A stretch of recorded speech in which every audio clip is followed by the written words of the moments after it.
wabarakatuh. Perkenalkan, nama saya Muhammad Syafiq Azrawi dari kelas 10-4. Saya akan menjelaskan tentang komponen ekosistem. Pertama yaitu pendahuluan. Ekosistem merupakan suatu sistem di mana terjadi hubungan atau interaksi saling ketergantungan antara komponen-komponen di dalamnya, baik yang berupa makhluk hidup maupun yang tidak hidup.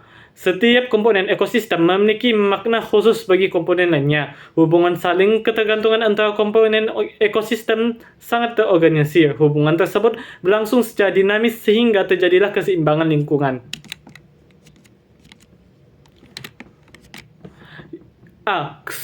Komponen ekosistem. Semua ekosistem, baik ekosistem daratan, terestrial, maupun ekosistem perairan akuatik, tersusun dari komponen-komponen. Berdasarkan struktur dasar ekosistem, komponen ekosistem dapat dibedakan menjadi dua, yaitu komponen abiotik dan komponen biotik. Komponen abiotik. Komponen abiotik adalah komponen fisik dan kimiawi yang terdapat pada suatu ekosistem sebagai medium atau substrat untuk berlangsungnya suatu kehidupan. Komponen abiotik terdiri dari yang pertama udara, yaitu sekumpulan gas pembentuk lapisan atmosfer yang menyelimuti bumi. Kedua, air, mengandung berbagai jenis unsur atau senyawa kimia dalam jumlah yang bervariasi. Ketiga, tanah, terbentuk karena proses pelapukan, batuan, dan pembusukan senyawa organik dan sintesis pembentukan mineral. Yang keempat, garam mineral diperlukan untuk menjaga keseimbangan asam dan basa, mengatur kerja alat-alat tubuh, dan untuk proses metabolisme. Kelima, sinar matahari dimanfaatkan tumbuhan untuk proses fotosintesis dan diubah menjadi energi potensial dalam bentuk karbohidrat. Keenam, suhu, faktor pembatas bagi kehidupan dan memengaruhi keanekaragaman hayati di suatu ekosistem. Ketujuh, topografi, bentuk permukaan bumi yang meliputi perbedaan ketinggian. Ini memengaruhi iklim, keanekaragaman hayati, dan penyebaran organisme. Kedelapan, kelembapan.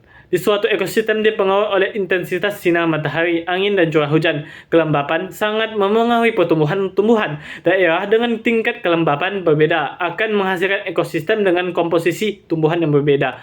Kesembilan, derajat keasaman atau pH.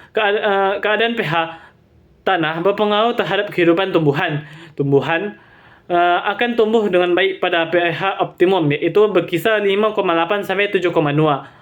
2. Nilai pH tanah dipengaruhi oleh curah hujan, penggunaan pupuk, aktivasi akar tanaman, dan penguraian mineral tanah. Selanjutnya yaitu komponen biotik, yaitu meliputi seluruh makhluk hidup di bumi. Komponen tersebut antara lain bakteri, jamur, ganggang, lumut, tumbuhan paku, tumbuhan tingkat tinggi, hewan invertebrata, dan hewan vertebrata, termasuk manusia. Dibagi menjadi dua, yaitu komponen autotrof dan heterotrof. Yang pertama, komponen autotrof adalah organisme uniseluler ataupun multiseluler yang memiliki klorofil sehingga dapat melakukan proses fotosintesis. Dari hasil fotosintesis dihasilkan karbohidrat dan oksigen. Organisme autotrof merupakan produsen utama dalam ekosistem. Contohnya ialah fitoplankton, ganggang, tumbuhan lumut, paku, dan tumbuhan berbiji. Selanjutnya ialah komponen heterotrof, yaitu organisme heterotrof adalah organisme yang dalam hidupnya selalu memanfaatkan bahan organik yang disediakan oleh organisme lain sebagai bahan makanannya. Contohnya konsumen primer yaitu ulat, yang kedua lalu dimakan oleh konsumen primer 2 yaitu burung, dan dimakan konsumen primer ketiga yaitu ular.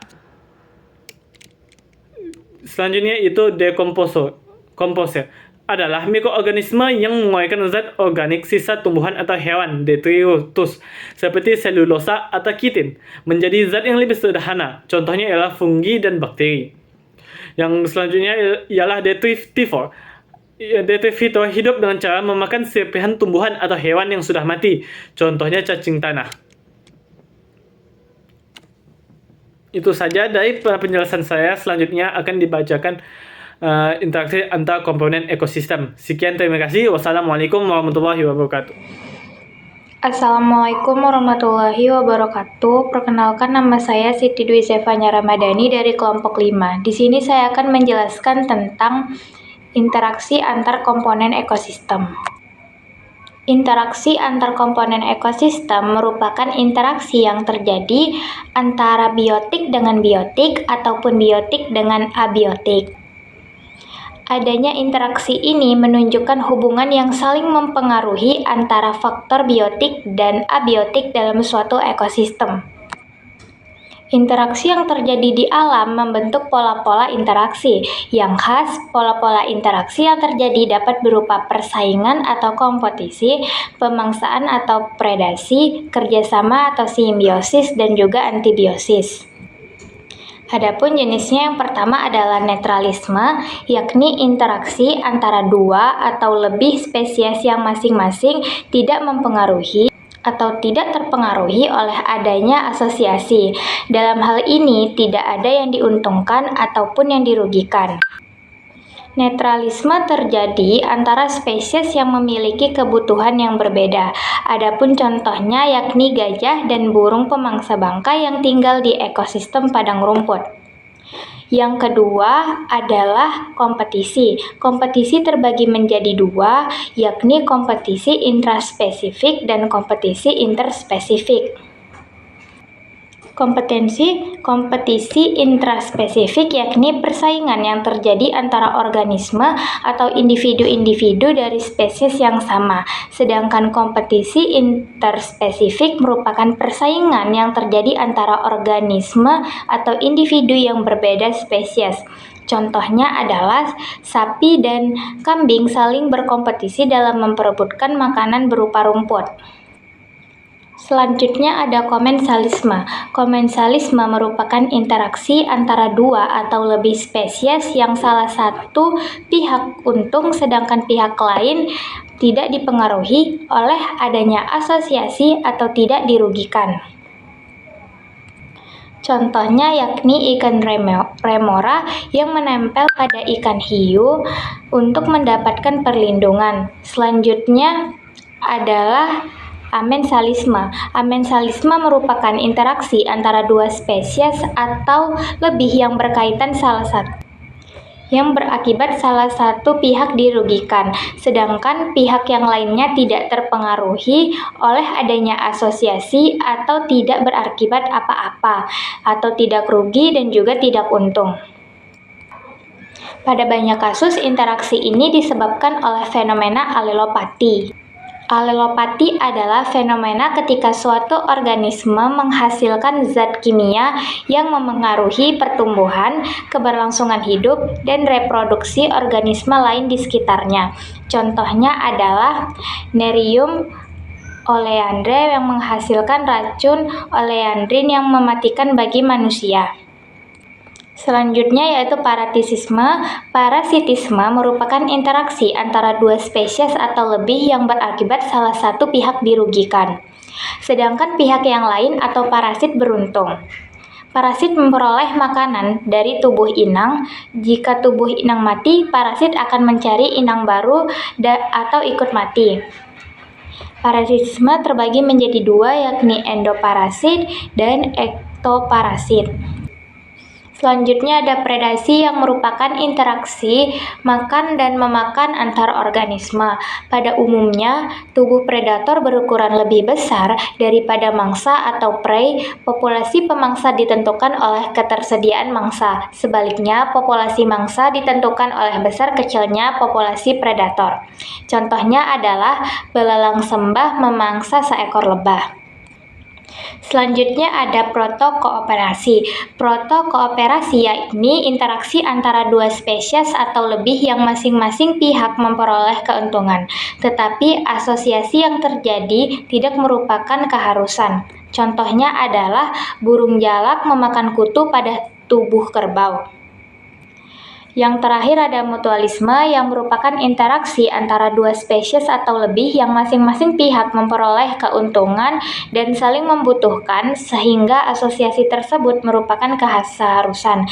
Contohnya adalah lichen merupakan mutualisme antara jamur dan ganggang hijau biru. Perkenalkan, nama saya Kasih Purnama Sarban Tobing. Di sini saya akan membahas materi tentang aliran energi dan piramida ekologi. Yang pertama, aliran energi. Sebelum kita membahas aliran energi, energi itu adalah kemampuan untuk melakukan kerja. Sifat energi di ekosistem sesuai dengan hukum termodinamika.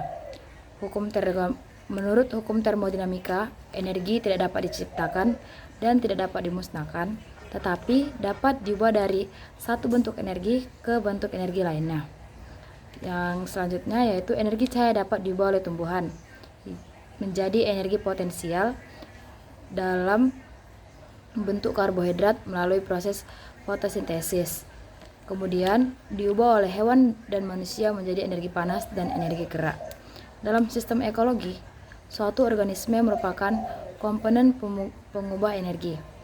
Aliran energi dan siklus materi dalam ekosistem terjadi melalui rantai makanan dan jaring-jaring makanan. Selanjutnya saya akan membahas yang pertama yaitu tentang rantai makanan. Rantai makanan adalah jalur perpindahan atau transfer energi dari satu tingkat trofik ke tingkat trofik lainnya. Seperti contohnya yaitu herbivore mendapatkan energi dari memakan tanaman. Saat herbivore dimangsa karnivor, energi tersebut akan berpindah dan seterusnya.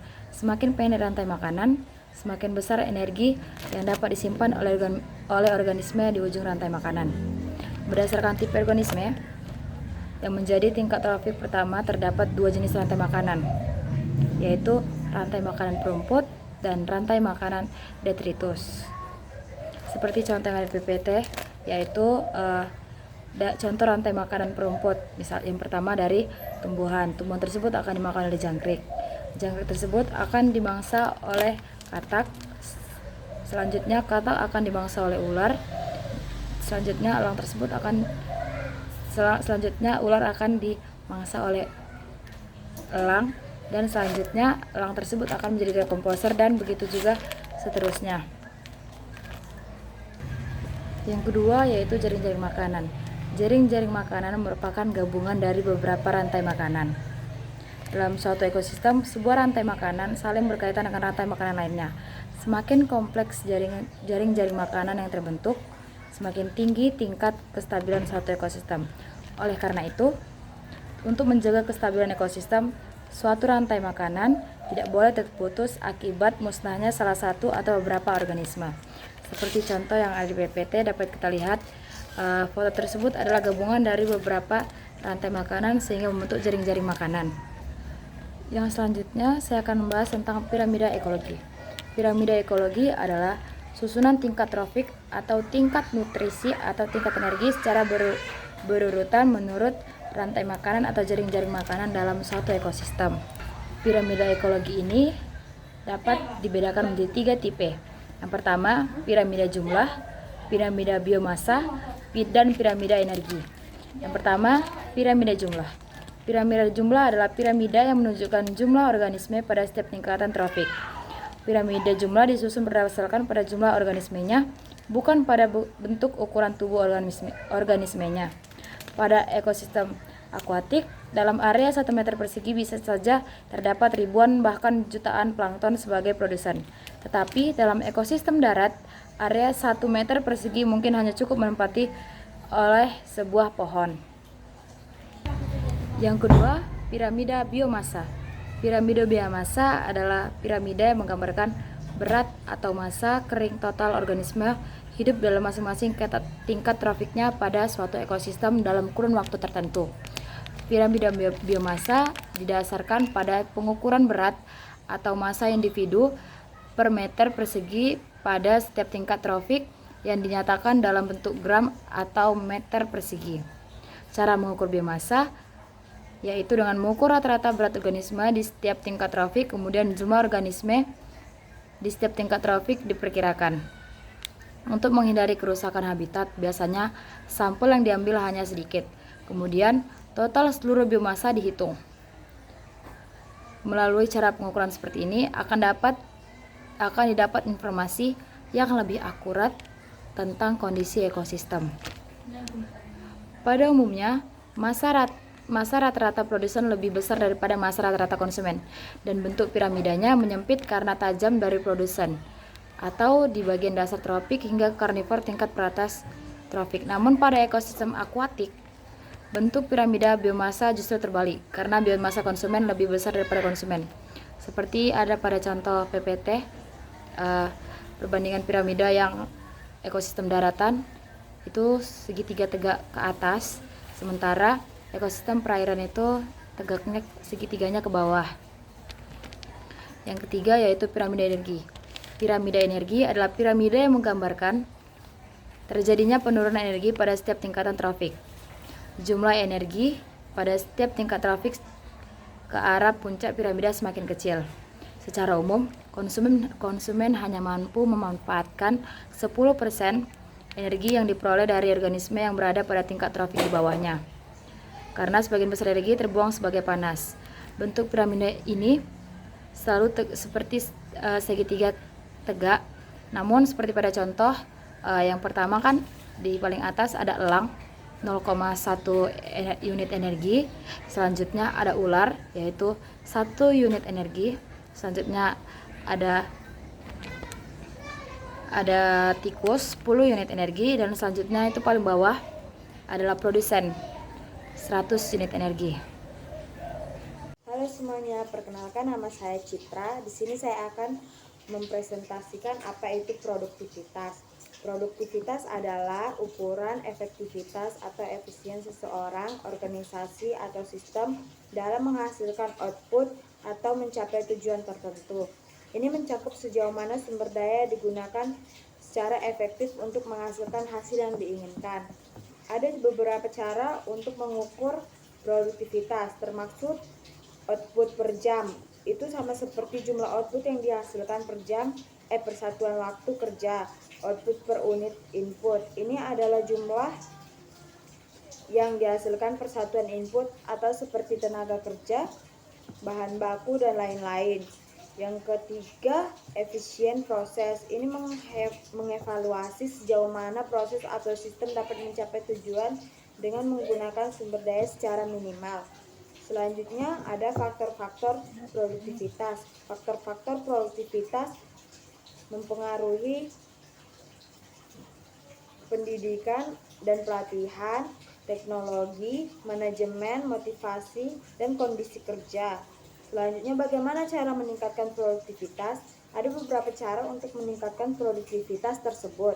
Melatih karyawan untuk meningkatkan keterampilan mereka, mengimplementasikan teknologi baru untuk mempercepat proses, membuat rencana manajemen yang efektif untuk mengalokasikan sumber daya dengan bijak.